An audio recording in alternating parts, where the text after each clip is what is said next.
कोई अगर सचिव नहीं करने वाला हटा देंगे साले, चिंता क्यों कर रहे हो? हटा देंगे साले, चिंता क्यों कर रहे हो? यार सचिव है, सहायक सचिव है, इनकी क्या औकात, इनकी क्या औकात। आदरणीय मोहन यादव जी, क्या हो गया आपको? क्या हो गया आपको? फिर मुख्यमंत्री की गरिमा, उस पद की गरिमा इस तरह की गाली देने की है, इस तरह की गाली देने की है। मान के चलता हूँ, ये पक्की बात आपको गारंटी दे सकता हूँ, अच्छा काम करो, सच्चा काम करो, सरकार आपके साथ आने वाली, कोई कटरे आपको नहीं आने वाली है, ये पक्की बात। हमारे मुख्यमंत्री जी ने एक आज अपने पद की गरिमा का जो अपमान किया है, उसके लिए भी मध्य प्रदेश वासी शर्मिंदा है और मैं उसकी निंदा करता हूँ।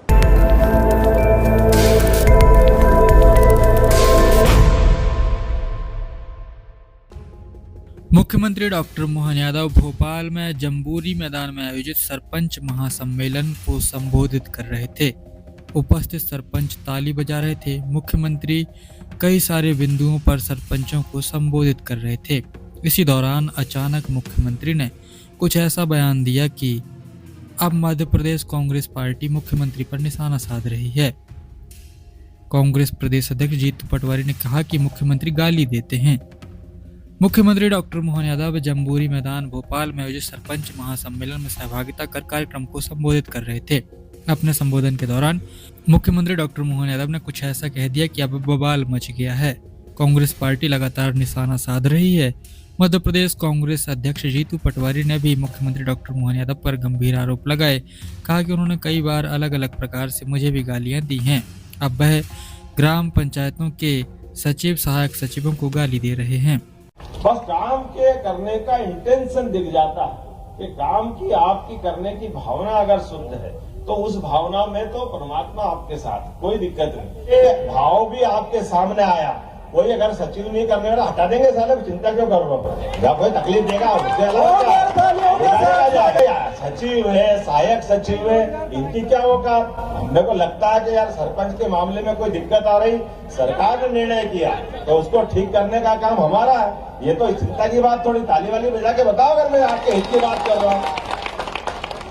मुख्यमंत्री जी ने एक आज अपने पद की गरिमा का जो अपमान किया है, उसके लिए भी मध्य प्रदेश वासी शर्मिंदा है और मैं उसकी निंदा करता हूँ।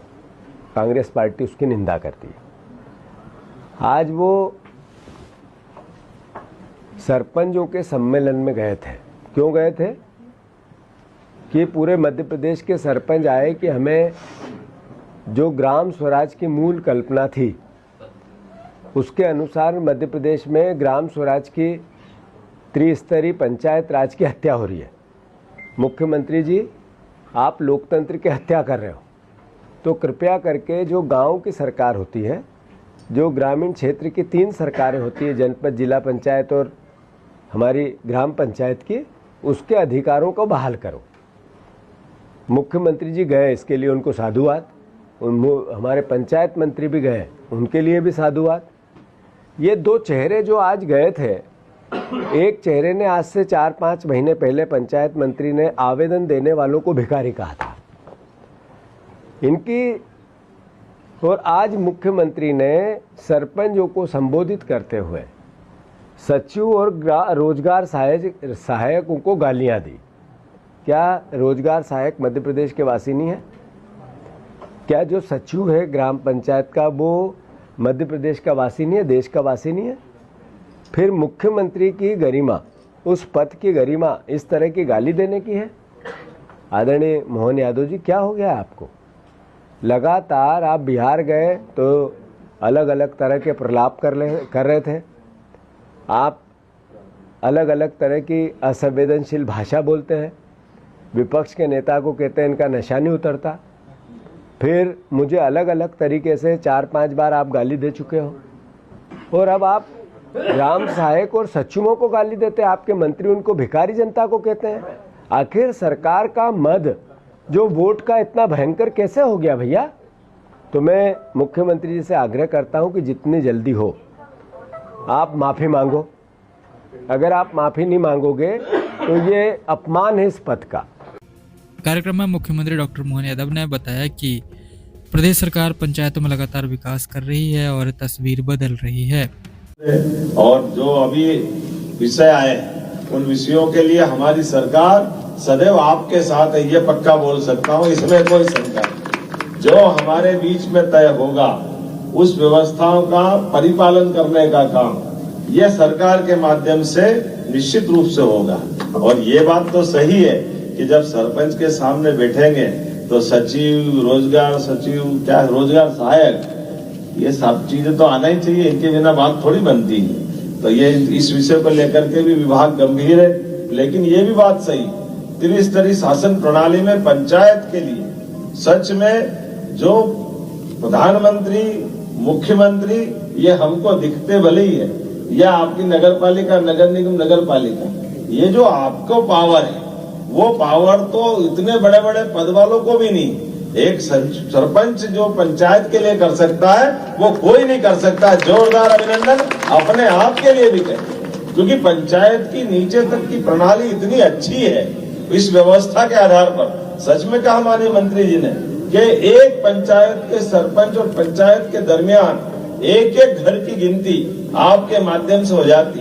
एक एक घर में होने वाली घटनाओं को लेकर के आप अवगत रहते हैं और भविष्य में आपको कहां ले जाना इसमें भी कोई शंका नहीं, वो सारी चीजें आपके सामने।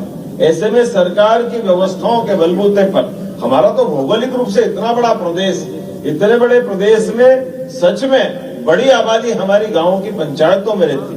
तो हमारे प्रदेश की अगर तस्दीर बदलना है, इसकी तकदीर बदलना है तो आपके बगैर संभव नहीं हो सकती है। ये पक्की बात है, ये आपके भरोसे से ही विकास का कारवां चल रहा है। इसलिए हमारी सभी योजनाओं के लिए आधार अगर हुए तो पंचायत। प्रदेश सरकार हर ग्राम पंचायत में विकास कार्यों के साथ शांति धाम स्थापित करने की दिशा में भी आगे बढ़ रही है। पंचायतों के माध्यम से रोजगार आधारित उद्योगों की स्थापना कर ग्राम स्वावलंबन को सशक्त बनाया जा रहा है। यशस्वी प्रधानमंत्री के नेतृत्व में जब हम अपने इस तरह की व्यवस्थाओं को लिए आगे बढ़ते हैं तो कई नए टारगेट आते हैं। जैसे अभी माननीय मंत्री जी ने सही कहा, 2472 अटल पंचायत भवन हमारे पास इन गांवों की व्यवस्थाओं के लिए आज की स्थिति में भी जो आंकड़े बताएं, 1037 सामुदायिक भवन, 106 जनपद पंचायत के भवन, 5 जिला पंचायत के भवन स्वीकृत की। जब स्वीकृत करें तो ताली वाली तो बजाओ भाई, आप ही के लिए तो कर रहे हैं। ये हमारा सौभाग्य भी है कि जब इतने बड़े काम आपको मिलने जा रहा है। ऐसे में शांति धाम की बात भी बहुत पवित्रता के साथ आई। हर एक गांव के अंदर हमने तय किया कि हर हालत में शांति धाम के लिए जो राशि चाहिएगी और या अतिक्रमण हटाने से लेके जो भी कठिनाई उसका समाधान करने के लिए निश्चित रूप से कलेक्टर्स के माध्यम से सारा प्रशासन आपके साथ रहने वाला है। इस टारगेट पे हमको आगे बढ़ना है, तो ये बड़ा पवित्र काम है। हमारी सरकार रोजगार आधारित भी बहुत काम कर रही है, इसलिए रोजगारों को लेकर भी हम बहुत गंभीर है। पंचायतों के माध्यम से भी भविष्य में हमारे कुटीर उद्योग, लघु उद्योग, रोजगार आधारित उद्योग, सभी प्रकार के कामों को लेकर के लंबी प्लानिंग से हम काम कर रहे हैं। और आने वाले समय में तो ये कृषि वर्ष हम घोषित करने वाले हैं 2026 का कृषि आधारित वर्ष। ये इस वर्ष का रोजगार और उद्योग वर्ष था, अगला साल कृषि आधारित उद्योग का। तो आपकी पंचायतों के अंदर भी कृषि आधारित उद्योग कैसे लगे, उनमें लोगों को रोजगार कैसे मिले। और ये कई बार, वैसे तो अधिकांश जगह हमने चिन्हित की है, लेकिन फिर भी कई बार हमारी फसलों को लेकर के, खासकर सब्जी और इस टाइप की फसल जो नुकसान में जाती है, वो सारे उद्योग लगाने के लिए सरकार के माध्यम से, आपके माध्यम से हम वो उद्योग भी लगाने वाले हैं कि टमाटर ज्यादा हो गया तो टमाटर फेंकने की जरूरत क्यों पड़ना चाहिए, टमाटर का पाउडर बन जाएगा। प्याज, लहसुन, आलू, ऐसे कई प्रकार के अलग अलग फसलें हैं। तो सभी क्षेत्रों में जितना अच्छा हो सकता है सरकार के माध्यम से प्रत्येक क्षेत्र में आगे बढ़ रहे हैं। इसी प्रकार से स्कूल कॉलेज में नहीं, आपको अंदाज लगा लो, हमारी सरकार बनने के बाद हमने मेडिकल कॉलेज भी बहुत तेज गति से खोले और एग्रीकल्चर कॉलेज भी बहुत तेज गति से खोले। विकास के लिए शिक्षा और चिकित्सा, इस दोनों तरह से। और शिक्षा भी कौन सी, हार्टिकल्चर, एग्रीकल्चर, फ्लोरिकल्चर, इसके माध्यम से रोजगार की बड़ी संभावना है।